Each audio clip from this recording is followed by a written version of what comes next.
Today I'm going to do a full string change setup on my JACKSON GC37-BC Floyd Rose guitar. So the first thing that I have to decide to do is whether or not I'm going to block this bridge. So if you've never changed strings on a Floyd Rose, you can either change one string at a time so this bridge doesn't move, or you can put something behind it to kind of hold it. So I'm gonna have to take all the strings off because I'm gonna polish the frets and get in here and clean everything up real good. And you either have to block the bridge, or normally what I just do is I just go ahead and take it apart and then spend like 30 minutes adjusting all this shit. Because once you take all the string tension off and put strings back on it, it's gonna tend to lift this bridge up over this way. And you want this to be level, so you have the full articulation of your Floyd Rose.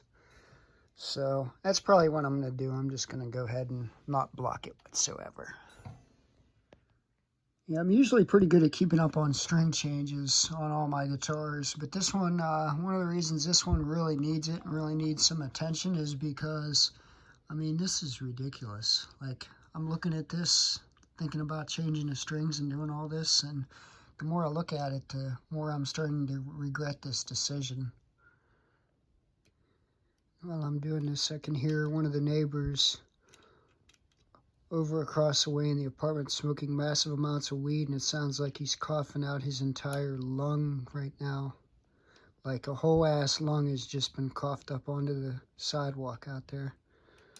So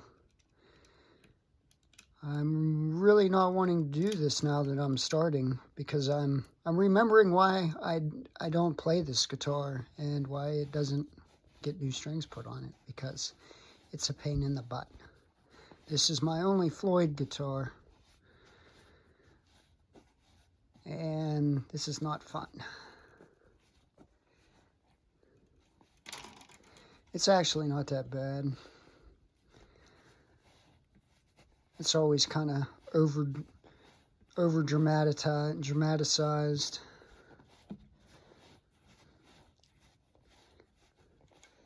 People who don't have Floyds especially will talk about what a pain in the butt it is to change strings on them and tune them up and do everything to them, but it's one of those things that the more times you do it, the easier it gets. So I still don't like it though. I know how to do it. It's more tedious than anything. You gotta take your time. You make your little adjustments on your bridge as you go. Actually, when I got this guitar, the person that I got it off of had bought it off a kid who didn't keep it in a case at all, or on a stand, I don't think even. And a buddy of mine got it who had never, the guy I got it from, that's my buddy, had never had a Floyd guitar before. And he started, the action was super high on it. There was like way too much relief in the neck. Just, it was all jacked up. And he started looking at all these parts down here and went, yeah, I think I'm just going to sell this to you. So I basically got this guitar for a steal, just because that old stereotype that, oh, Floyd Rose is a real pain in the ass. And honestly, when I got it, I really didn't know shit about him either. I'd never had a Floyd guitar before, so I just got on the good old interwebs, and I learned myself up on how to do all this stuff. So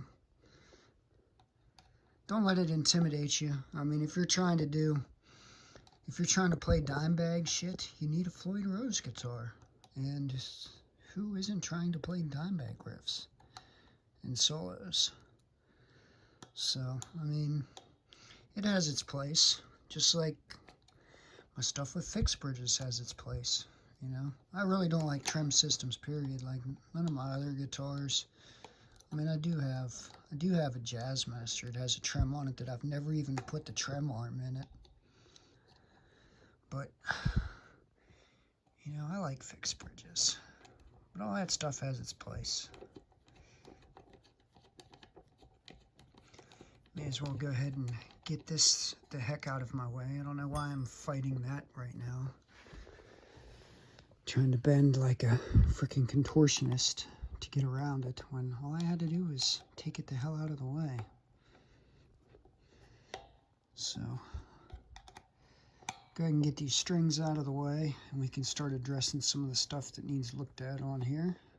I did end up deciding that I was going to block the bridge off a little bit, putting a towel back behind the back of it. And I just remembered after I got the strings off, getting ready to clean this thing up some, that I totally don't have any more polishing cloths that aren't either for, you know, actually using polish or completely destroyed from cleaning fretboards. So I'm going to have to take that out of there, I think. Son of a bitch. I know I have definitely never done it, and I'm pretty sure that no one else has really ever done it either. This fingerboard definitely needs cleaned up, and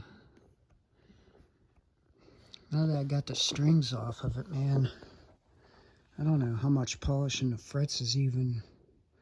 I mean, these frets are, they almost need a crown and level on them. They're not great. Up here they're fine, but down here, like in the cowboy cord area, I don't know if it's gonna pick up real good on the video, but geez, that first and second fret, yeah, they're pretty toasty. So someone was definitely cowboy cording it up on this, because once you get to the third and especially the fourth fret, there's really not very many marks on them, but man, that first and second fret are pretty bad. I'm going to go ahead and try to polish that and see how much of that I can get out, but man, I might be better off to take this in and get a crown and level done on it, because especially that first fret is bad. That first fret is bad. That first and second fret are really bad. And I don't know what the heck's going on here, but man, there's some serious scratches in that.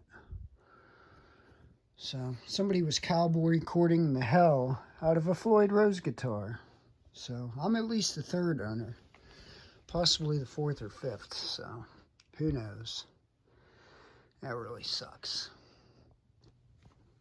So I decided, you know, I don't play this guitar live in my band. I really don't use it that much. So I decided for now I'm just going to go ahead and polish these frets. And if I start getting to where I'm using this guitar more, I'm probably going to see how this works first of all.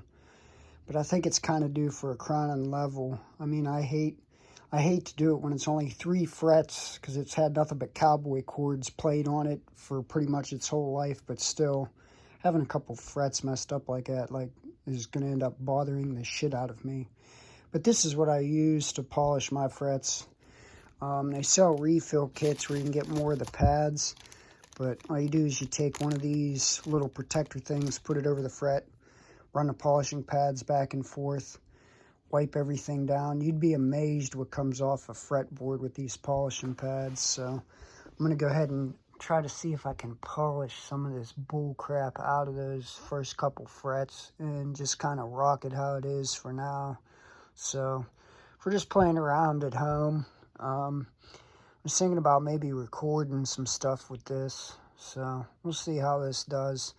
I didn't notice anything playing it, you know, it's not like it was catching on bends or anything like that, so I might be being a little bit over dramatic about that fret wear there.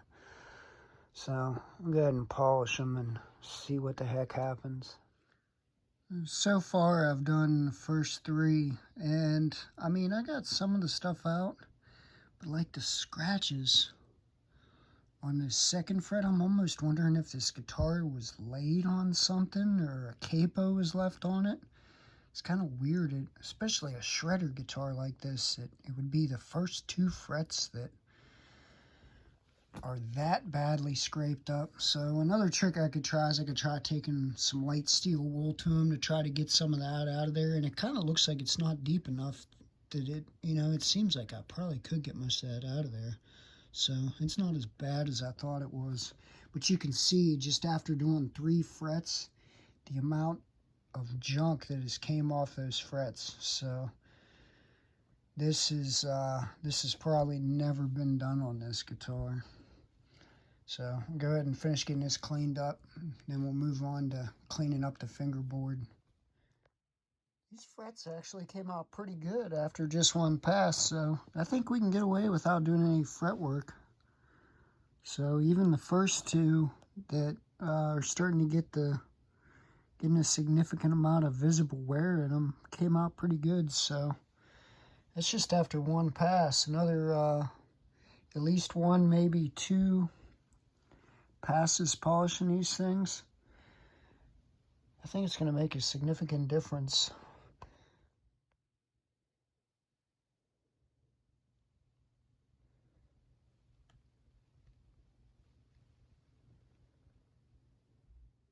So now that I've got the frets all polished up, I'm going to go ahead and condition the fretboard with some of this lemon oil. Now, I could always swore that I thought this thing had an ebony fretboard, but I'm thinking it's just really dark rosewood, because I'm starting to see some lighter streaks along the top, like in this area. I don't know. It's hard to find specs on this guitar that are accurate. So, I don't know. It may be rosewood or some light streaky ebony. So the next thing I do after conditioning the fretboard is I go ahead and I polish like areas around the headstock, up here around the pickups, anywhere that's going to be hidden underneath the strings once I go ahead and put the strings on it. I'll go ahead and polish all that stuff up now. That way when I do put the strings on it, I can go ahead and touch all those areas and get fingerprints everywhere that I just cleaned. Now, I always cut off the ball ends when I'm doing the Floyd Rose. I've seen other guys that'll put the ball end up here in the tuner so you don't have to cut it off. But I just cut it off and let it go flying off over that way into the carpet so I can step on it later. These are the strings that I'm putting on.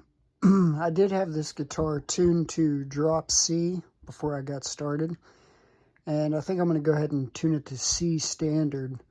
Most of my guitars I pretty much always put Ernie balls on. I started buying them back in the day because they were cheaper and I didn't have a lot of money. And I've kind of just always stuck with them. For the most part, I'm changing strings often enough that it really doesn't matter to me how long they're going to last, you know. And out of all the different strings I've used, I mean, they're all pretty close to the same until you start getting into the coated ones. Or like on my R7 Les Paul, I run all solid nickel instead of nickel coated steel on that for the supposedly more vintage tone. So, but all my other guitars, I just run Ernie balls. It sucks. Alrighty, so I got all the strings on, got the bridge leveled back up, and now I just got to tune it up and see how much this stinking bridge moves when I do it. And then I can go ahead and polish the rest of the guitar. Actually, I have to check the action. I got to check the intonation. So there's still a lot of things to do. So because I didn't have the bridge blocked, once I started putting strings on it, it had the bridge at a crazy angle. So what I had to do was start backing these screws out. And basically, you just look there on the opening of the Floyd Rose, and you want to get it as level with the body as possible. And then you tune the guitar up to whatever pitch you're tuning it to. And you might have to make some more adjustments from there. So that's the hard part with the Floyd Rose. Just a lot of tweaking, and you got to go slow. Guitar tuned to pitch, and yeah, now the bridge isn't level anymore. I should have blocked this bridge when I took the strings off. Okay, so I got all the strings on, got the bridge set up. It's tuned to the pitch I want it at. Now I'm going to check the relief in the neck, and all I do is I capo the first fret, and then I press on the last fret, which would be the 24th on this. And some people I know like to use feeler gauges. I just do the old, I'm cheap and not buying feeler gauges trick, and I use a business card on my electric size, set it up. If I can get a business card under it, then it's good, and I adjust from there. So I always go one business card thickness, and that's where I like the relief on all my electric necks. And it was actually pretty good when I checked it, but it can stand to have just a little bit less relief in it. So I'm just gonna go a little tiny bit, and I probably should be, I mean, I've had a lot of people tell me, oh, you gotta take this tension off the strings when you do that. Well, if you're making light adjustments, I ain't taking the tension back loose on the strings. Plus I'm lazy. I don't feel like doing that shit. But I might have to on this one because I'm really having a hard time getting this in here. But I think I'm going to get to where I can just get a little bit less relief in it and try to strip the fucking nut out like an asshole.